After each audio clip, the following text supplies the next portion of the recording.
बुद्धू की बात तो यह है कि अगर वोट हम बीजेपी को भी देंगे तो हमारा नाम तो होगा नहीं। हमें हमेशा ये कहा था गद्दार है आप, तो इससे कोई हमें फायदा तो है नहीं। जो नाम बदनाम है हमारा, फिर वही काम करना चाहिए जो जहाँ पे हमें फायदा मिलता है। बीजेपी के पास कोई मुद्दा नहीं है। आप बीजेपी से पूछोगे महंगाई कम कर दोगे तो वो आपसे कहेगी हिंदू मुसलमान। आप उससे कहोगे नौकरी दे दोगे तो वो कहेगी पाकिस्तान हिंदुस्तान। आप उससे कहोगे नौकरी दे दो तो वो कहेगी आपसे शमशान कब्रिस्तान। बस उसके पास कुछ नहीं है बीजेपी के पास। तो हम तो साइकिल को ही देंगे, महंगाई बहुत हैगी, महंगाई की वजह से सब परेशान होंगे, सरकार बदलेंगे। ये देश हम सबका है, इसका विकास करने में हम सबका योगदान है।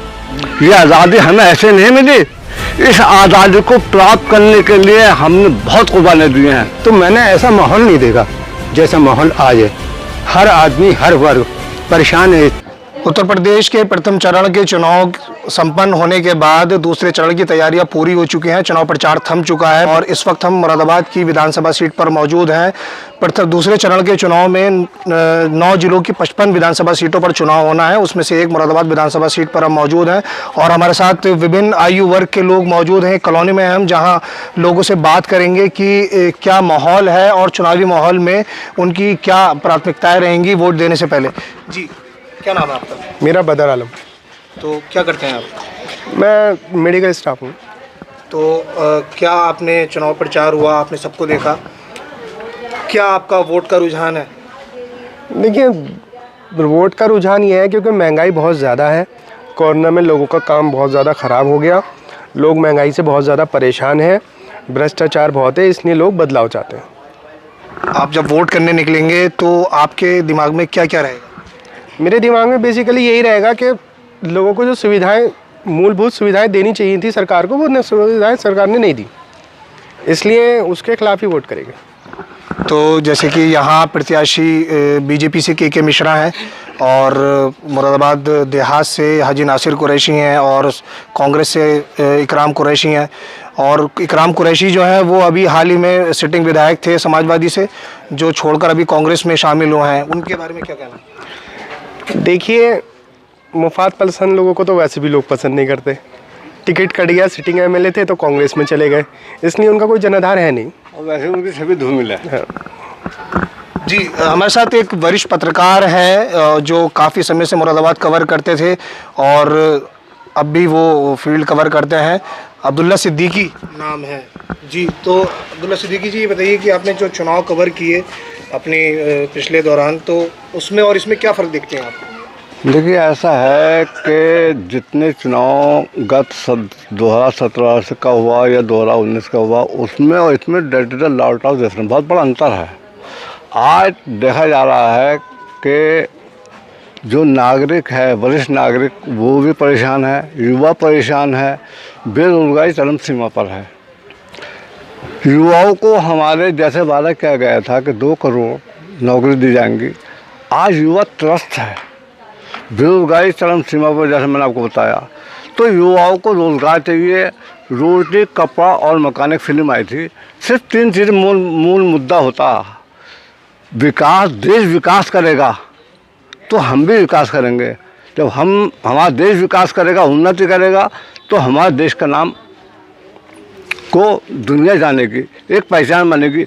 हम नहीं चाहते कि जैसे कि होता है कि ये हिंदू, ये मुसलमान, इस चीज़ को हम पसंद करते।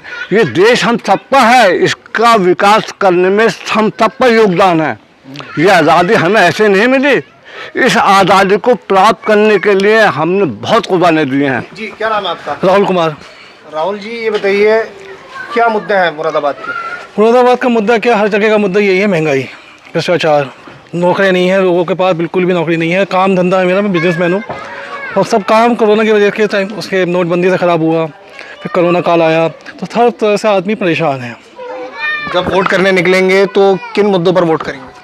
मुद्दा वही है, केवल ध्यान रखा हुआ है हम सभी लोगों ने कि महंगाई है, भ्रष्टाचार है, आदमी परेशान है नौकरी वजह से। हर चीज़ महंगाई इतनी हो रखी है यहाँ पे, बहुत मुश्किल हो गया, तो इसलिए बदलाव करना पड़ेगा, बिना बदलाव करे काम नहीं हो पाएगा। कुछ सीनियर सिटीजन है। जी, क्या नाम है आपका? मुझे हैदर शाह कहते हैं। हैदर भाई, ये बताइए कि जो चुनाव पिछले हुए और जो अब का चुनाव है, तो उसमें आप क्या फ़र्क देखते हैं और किन मुद्दों पर वोट करेंगे? देखिए ऐसा है, मैं पहले कांग्रेस में था। हाफिज़ मोहम्मद सिद्दीक साहब हमारे एमपी हुआ करते थे। 15 साल में उनके साथ रहा। उसके बाद 5 साल में संदीप अग्रवाल जी के साथ रहा। तो मैंने ऐसा माहौल नहीं देखा जैसा माहौल आज है। हर आदमी, हर वर्ग परेशान है बीजेपी से। लिहाजा इसको बदलना बहुत ज़रूरी है। अगर नहीं बदलेंगे तो महंगाई और बढ़ेगी। महंगाई नीचे लानी है तो सरकार को बदलना पड़ेगा। लोगों को वोट साइकिल पे देना पड़ेगा। हम साइकिल के लोग हैं, साइकिल पे ही वोट देंगे। जी क्या नाम? बस अब इरशाद हुसैन नाम है मेरा। तो हाँ, वोट करेंगे किन मुद्दों पर करेंगे? वोट साइकिल पर करेंगे। साइकिल को करेंगे? हाँ। क्यों बीजेपी को नहीं करेंगे? नहीं, क्यों? महंगाई की वजह से परेशानियाँ बहुत हैं। बीजेपी की हुकूमत में परेशानियाँ बहुत आ रही हैं। एक महिला है हमारे साथ, उनसे बात करेंगे। परेशानियों का विकास जी।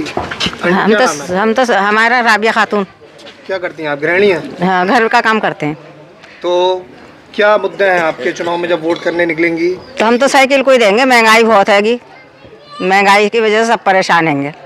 सरकार बदलेंगे। सरकार बदलेंगे।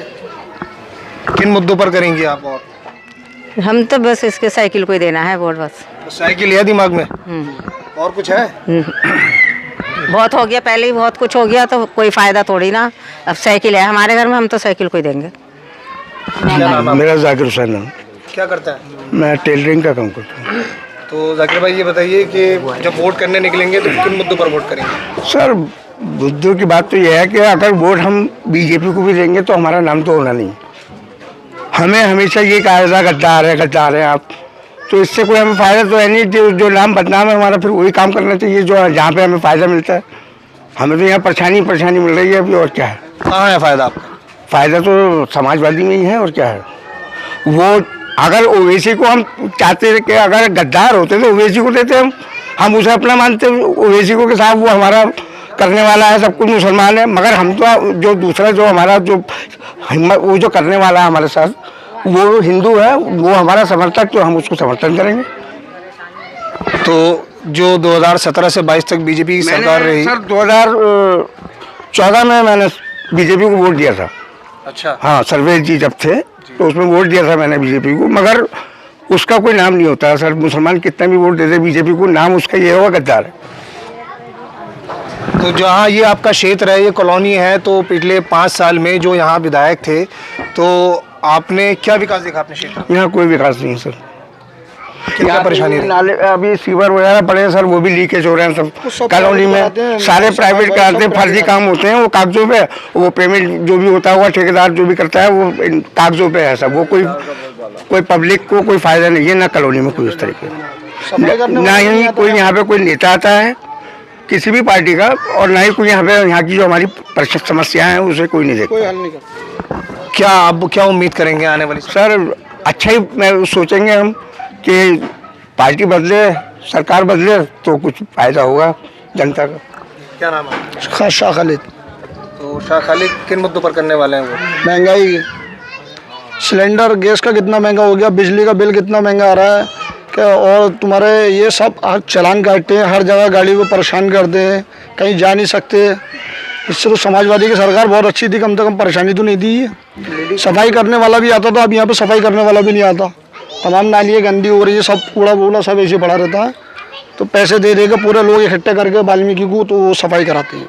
अच्छा ये बताइए, यहाँ सब लोग समाजवादी के ज़्यादा हैं, तो समाजवादी ने जो अपना वचन पत्र जारी किया है, क्या क्या वचन पत्र में है, किसी को पता है कुछ? वचन पत्र में 300 यूनिट बिजली फ्री देंगे, जो पुरानी पेंशन है उसको बहाल करेंगे, और गन्ना भुगतान जो है वो 14 दिन के अंदर। जो पर्ची पहले किसान देता था उसमें सिर्फ लिख दिया था भुगतान होगा, अब की बार उस पर्ची पे लिख के दिया जाएगा आपका इतना अमाउंट है, इतने दिन में आपको मिल जाएगा। तो ये खास बातें हैं जो हमारे अखिलेश जी ने अपने घोषणा पत्र में की है। और साथ में नौकरियों के लिए भी उन्होंने वादा किया है कि नौकरी भी देंगे। तो कुछ युवा वोटर भी हैं जी, क्या नाम है? मोहम्मद रिजवान। वोट देते हैं पहले? जी बिल्कुल वोट देते हैं। तो अब की बार वोट देंगे? बिल्कुल समाजवादी सरकार को ही देंगे। क्यों? तो सर हम रोजगार चाहते हैं, हम युवा हैं, पढ़े लिखे युवा हैं, हमारी नहीं बिल्कुल भी नौकरी नहीं है, इस सरकार में कोई नौकरी नहीं मिली है, इसलिए अब भर्ती निकलेंगी तो हमें उम्मीद है हमें नौकरी ज़रूर मिलेगी। इस मुद्दे पर हम वोट देंगे। विकास का मोटिव। मेरी है 22। क्या करता है? मैं फिलहाल तो अभी फ्री हूँ, कुछ नहीं करता, पढ़ाई करता हूँ, स्टडी करता हूँ। सरकार से उम्मीद है कि नौकरी मिलेगी? बिल्कुल उम्मीद है, मिलेगी, भर्ती निकलेंगी, ज़रूर मिलेगी, नौकरी मिलेगी। नए युवाओं को सबसे पहले भर्ती मिलती है इस सरकार में, समाजवादी सरकार में। समझता नहीं। क्या नाम है? शफीक अहमद। तो शफीक भाई ये बताइए क्या मुद्दे हैं, क्या माहौल है क्षेत्र का? मुद्दा ये है, इस सरकार ने बहुत ज़्यादा ही परेशान कर रखा है। हम सरकार को बदली करेंगे और आने वाले हम अखिलेश को जो है मुख्यमंत्री बनाएंगे। जो उन्होंने वायदे करे हैं वो अपने दिल से जो है वो खुद ही है, मतलब जनता को सपोर्ट करेंगे। कौन है प्रत्याशी आपके यहाँ समाजवादी से? ये नासिर कुरैशी है। उन्हीं को देंगे? जी हाँ।